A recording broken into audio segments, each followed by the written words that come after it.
नमस्कार क्रिकेट प्रेमींनो, मित्र मैत्रिणींनो, कसे आहात तुम्ही सगळे? जरा माझं रूप वेगळं दिसेल, कपाळाला कुंकू आहे, माग मोराचं चित्र आहे, काय लेल्यांचं चाललंय काय? अहो साधी गोष्ट आहे, मी माझ्या बहिणीच्या घरी आहे, आज भाऊबीज आहे आणि बहिणीच्या घरी माझ्या भाच्यांनी तयार केलेलं हे मोराचं चित्र मी मुद्दाम निवडलेलं आहे. त्याचं कारणही तुम्हाला सांगतो. एक महान विनोदी लेखक त्यांनी फार वेगळं वर्णन मोराचं केलेलं होतं. ते म्हणले, मोर जेव्हा नाचतो तेव्हा नेहमी आपण हरखून जातो की काय निसर्गाचं हे रूप आहे, परंतु तो नाचत असताना त्याचा पुसारा फुलवतो आणि त्याचा पृष्ठभाग उघडा पडतो. मला हे आज उदाहरण का द्यावं असं वाटतंय हे पण मी तुम्हाला सांगतो. या मोराच्या चित्राच्या पार्श्वभूमीवरती भारतीय कसोटी संघाचं नेमकं हेच झालेलं आहे. पुढं ते नाचत होते, पिसारा फुलवून नाचत होते. 18 कसोटी मालिकांच्या विजयाचा पिसारा फुलवलेला होता. ऑल इज वेलचा पिसारा फुलवलेला होता. भारतीय क्रिकेट म्हणजे कमाल. सगळ्या गोष्टी अगदी सुरेख, योजनाबद्ध, उत्तम. आणि हे म्हणत असताना पृष्ठभाग उघडा पडलाय हे त्यांना कळलं नाही. आज तो आपल्याला सगळ्यांना स्पष्ट दिसलेला आहे. आणि ह्याच्यात महत्त्वाची गोष्ट ही आहे की कोणीही विचारायची गरज नाही की तुम्हाला हे पटतंय का, तुमची चूक होतीये का.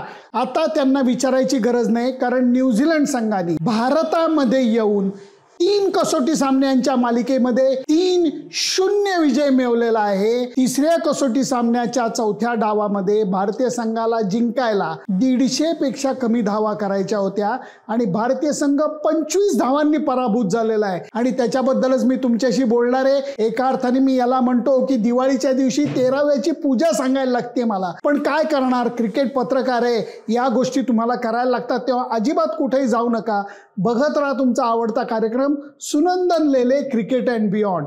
तिसरा दिवस जेव्हा चालू झाला तेव्हा एक शेवटची विकेट पटकन काढणं हे अपेक्षित होतं आणि ते झालं सुद्धा.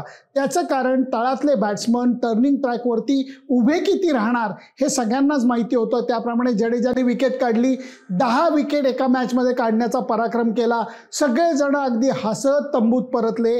फक्त त्यावेळेला न्यूझीलंड संघाने डोके चालवून एक गोष्ट केलेली होती. सकाळचा खेळ चालू होत असताना नॉर्मली खेळाच्या अगोदर 8 मिनिटं तुम्हाला रोलिंग करून घ्यायची परवानगी असते आणि तो रोलर आज न्यूझीलंडनी चालवला नाही. त्यांनी आहे तसंच विकेट ठेवायचा प्रयत्न केला. याच्या मागे विचार काय असतो की जे काही थोडंसं दव वगैरे पडल्याची शक्यता असते, जे काही हवेतली थोडीशी पाण्याचा अंश असतो तो विकेटवर आलेला असतो, त्याच्यावरती जर का रोलिंग केलं तर विकेट एक अर्ध्या तासाकरता चांगलं होतं. ते सुद्धा करायची गरज नाही हे ओळखून अक्षरशः न्यूझीलंडनी ती चाल खेळली जी क्रिकेटच्या ह्याच्यामध्ये अगदी अपेक्षित चाल आहे, पण ती खेळली. भारतीय संघाला 145-147 धावा विजयाकरता करायच्या होत्या. सगळ्यांना वाटलं हो या होऊ शकतात. त्या चुकीमध्ये मी पहिला ब्लेम स्वतःकडे घेतो. त्याचं कारण तुम्हाला सांगतो. काल जी क्लिप मी शूट केली आणि तुमच्या पुढे रात्री सादर केली त्याच्यामध्ये मी म्हणलं की भारतीय संघाने समोरच्या टीमला रोखलेलं आहे, त्यामुळे विजयाचं प्रमाण भारतीय संघाचं 60-65, न्यूझीलंड संघाचं 35-40 अशी वाच्यता मी केलेली होती.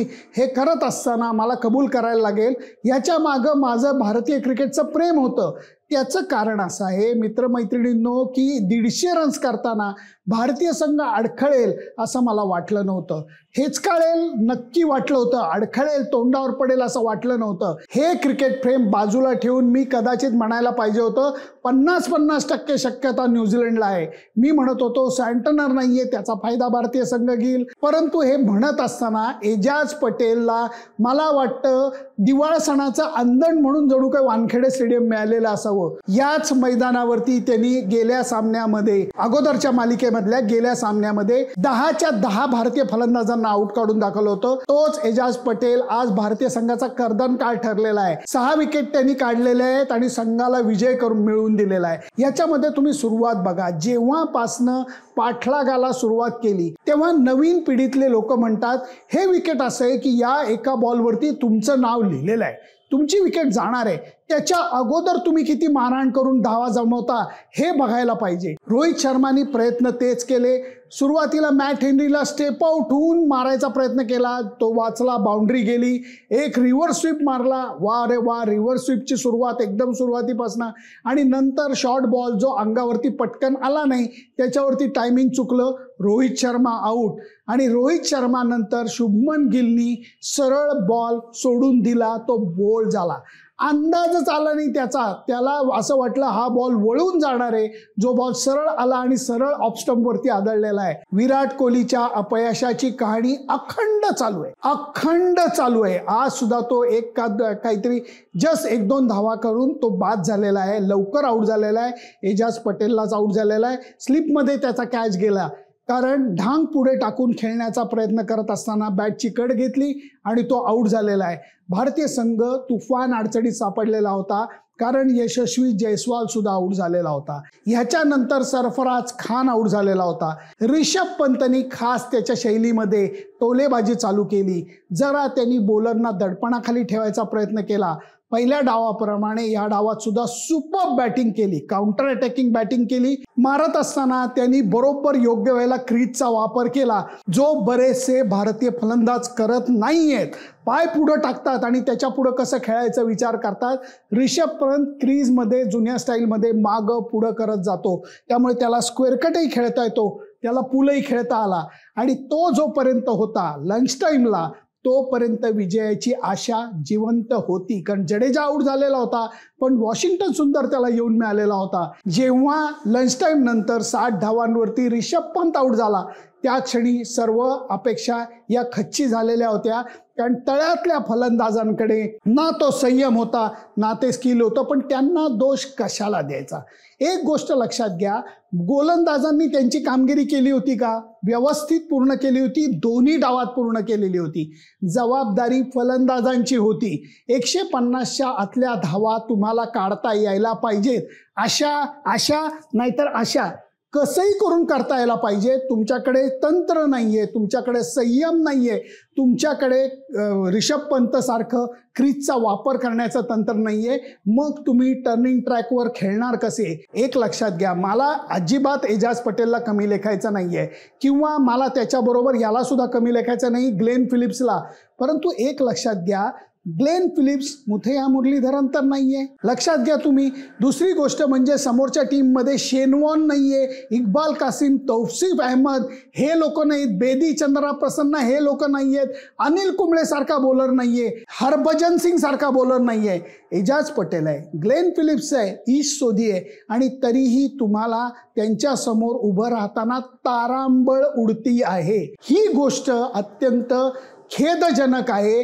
आणि भारतीय संघाचे म्हणजे प्रशिक्षक म्हणा, कप्तान म्हणा, अशा गोष्टी क्रिकेटमध्ये होतात. कधी कधी तुम्ही समोरच्या टीमला क्रेडिट द्यायला पाहिजे.